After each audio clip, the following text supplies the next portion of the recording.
아마 같지 않을까 그렇게 생각은 해요. 김민석 후보가 어쨌든 대통령하고 같이 한 몸처럼 가겠다고 했으니까 그 부분을 뭐 한번 좀 지켜보시죠. 대등한 당정 관계를 수립하시겠다고 또 말씀하시고 아니, 창조적 창조적 수평 관계라는 거는 앞에 저것도 난 잘 모르겠는데. 앞에 창조적이 무슨 붙었다는 말이야? 말은요 수평 관계가 아니란 말이에요. 그러니까 당정청 관계를 전면 협력의 창조적인 수평 관계가 될 것이다. 저는 사실 가장 주목했던 발언이 이거거든요. 지금까지 김민석 이제 당 대표가 계속해서 이야기했던 게 청와대의 뜻을 너무 어그레시브한 것 같아 지금. 그랬어요? 그 창조적 수평 관계 아니 그 당 청와대를 절대적으로 따라가는 모습을 계속 그려왔고 그거를 사람들한테 이상으로 주입을 했고 사실은 정청래 전 대표를 그걸로 비판을 해왔거든요. 근데 그렇죠. 이제 와서 수평 관계가 아니야. 창조적 수평 관계야. 그러니까는 수평 관계라는 정의를 자기가 하겠다는 말이에요. 무엇이 수평 관계인지. 앞에 창조적이 붙었다는 거는 기존처럼 우리가 생각하는 수평 관계라고 하면 저는 오히려 그게 저는 이상이라고 봐요. 대등 관계가 되는 게. 근데 앞에 창조적이 붙어 보이잖아요. 그러면 수평 관계 뒤에 붙는 수평 관계에 대한 정의권은 나한테 가져오는 거예요. 내가 스스로 창조한 그 그렇죠. 나름의 본인의 그러니까 그렇죠. 내 나름의 수평 해석으로 질서를 수평 질서를 만들겠다는 뜻이거든요. 우리가 생각하는 그 수평이 아니라는 그렇죠. 거예요.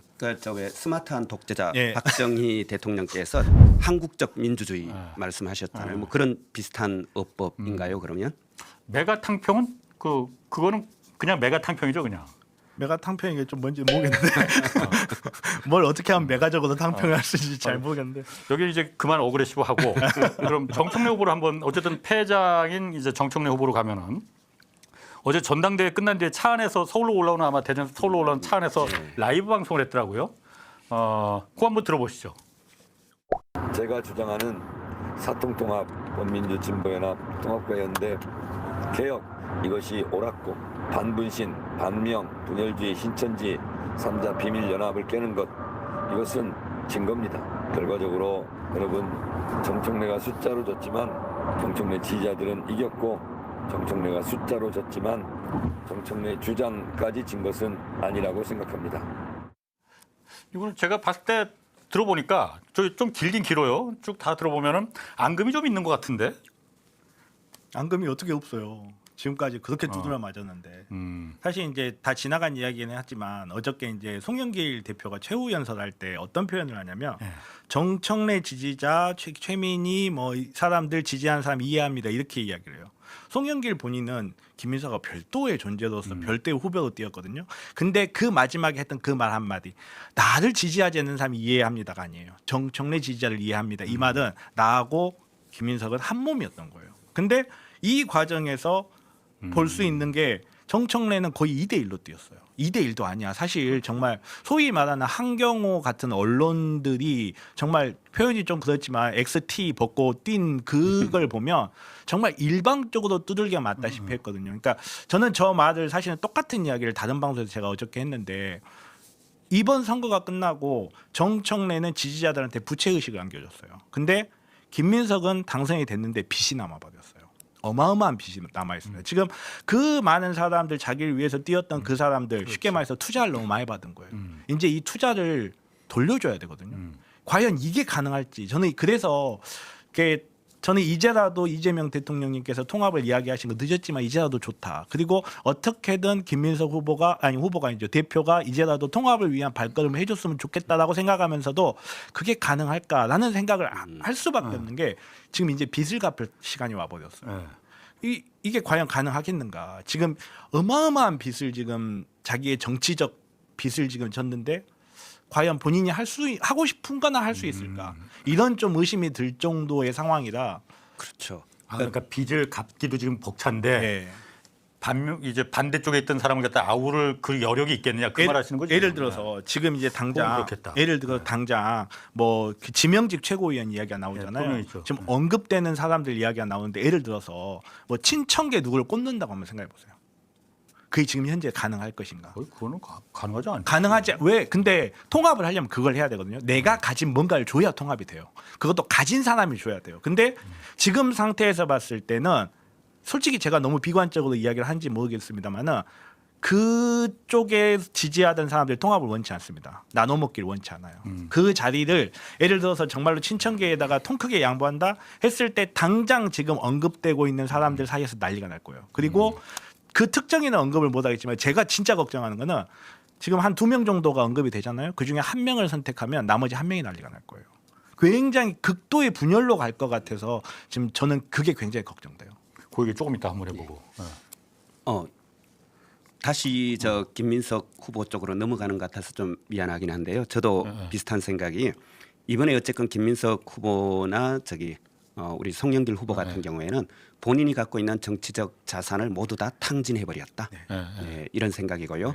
거기에 비해서 이제 정청래 후보 같은 경우는 본인이 생각한 것보다 훨씬 더 큰 정치적 자산을 부를 축적한 그런 과정 아니었나 싶고요. 아까 앙금 얘기하셨는데 글쎄요, 저 정청래 후보 제가 지켜본 바로는 그분 마음 안에는 큰 앙금은 없는 것 같습니다. 근데 다만 지지자들로서는요, 앙금의 수준이 아니고 어떤 배신감 그리고 또 어떤 뭐 분노 이런 게 사실 지금 있습니다. 왜냐하면 공정하지 못했다 이런 생각을 그렇죠. 하는 것 특히 같아요. 제일 큰 게 그겁니다. 그냥 공정한 게임에서 졌다면 사실 조금 섭섭하죠.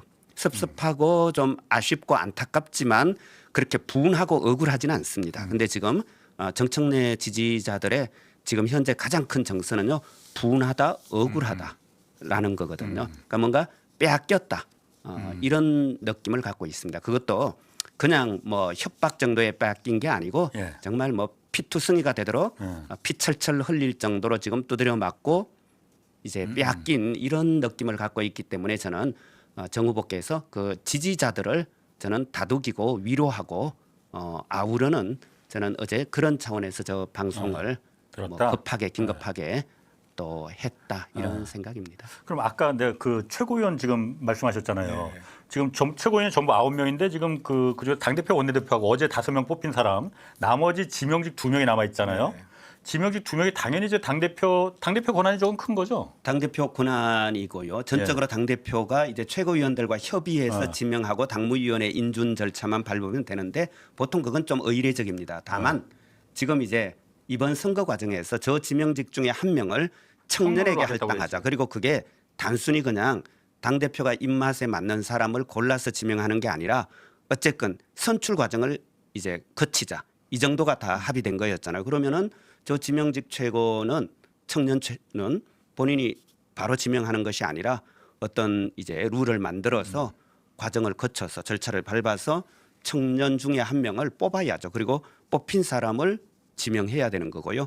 그러면 이제 완전히 그냥 그러니까 주도적으로 자율적으로 스스로 할 수 있는 지명직 최고위원은 1명밖에 없다 이렇게 봐야겠죠. 그럼 아까 말씀하신 2명 중에 1명이라는 2명이라는 게 청년 최고위원 2명 예비후보로 나왔던 거 2명 말하는 거죠? 예, 청년 최고위원으로 언급되는 사람도 있고 물론 이제 사실관계 확인은 안 돼 있지만 그런 자리를 두고도 굉장히 치열한 다툼이 생길 수밖에 없는 지금 구조가 돼 버렸어요. 제가 봤을 때는 정말로 일부 레거시 언론들과 뭐 실제로 방송 그리고 정치가 움직이는 그 과정들을 보면 정말 김민석 대표한테 거의 올인하다시피 움직인 세력들이거든요. 사실은 유시민 작가가 이야기할 때 ABC 구조가 굉장히 중요한 이유 중에 하나기도 해요. 이 사람들의 움직임과 그 움직임의 배경에 무엇이 있는가? 그들을 움직이는 동력은 과연 무엇으로 무엇일까? 트레이드 오프를 했는가 이거를 봐야 되는데 그 트레이드 오프한 그 이해관계의 내용이 과연 당 대표가 해결할 수 있는 수준인가부터 의심스럽고 그리고 당 대표가 할 수 있는 영역이 굉장히 제한적일 텐데 그 청년 그 최고위원 2명을 놔두고 누구를 선출하느냐에 따라서 또 그 안에서 또 갈라져 버릴 거란 말이에요. 나는 누구를 좋아했는데 잠깐만 누구를 했는데 내가 그렇게 지지했는데 배신을 그 목소리 나옵니다. 왜냐하면 저는 이전 방송에 이야기했지만 민주당을 지지하는 사람 A, B, C가 어느 게 고가치다라고 생각하지 않아요. 오히려 B가 더 나은 부분도 있다고 생각은 해요. 근데 상당 부분의 B들이 모여 있는 곳에서는 분명히 이해관계의 충돌이 발생할 수밖에 없는 부분이 있거든요. 이거는 어딜 가나 마찬가지예요. 그리고 또 저는 이게 되게 중요한 게 김민석 이제 당 대표는 본인이 어찌 됐건 당을 장악했고 본인 말대로 확장을 하려면 결국은 당원들 다시 껴안아야 되는 거거든요.